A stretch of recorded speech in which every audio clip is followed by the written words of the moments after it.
Hey guys, just wanted to make a quick video on TRIP. Okay, so let's get into the trade.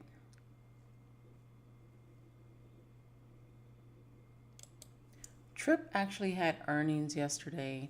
As you can see, it gapped down. It actually took a really hard fall down, but by the end of the day, it came into this support area and bounced. So what am I looking to do? I'm actually looking for it to hold within yesterday's range. I would like to see it bounce up no higher than this red dotted line. Then I'll short it, and my target is going to be right here at the low of yesterday, where I'm looking to take my profits. So depending on how it sets up, that's going to be a great trade for me.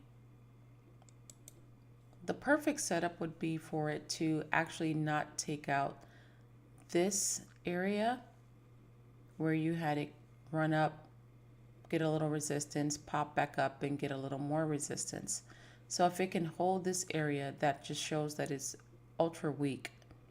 And then short it right in here below this little pivot and take it out. However, if it bounces up, I would like to see it make a pivot, short below that pivot, and then take it to the low of yesterday. Okay, we'll see how it turns out. I'll see you guys soon.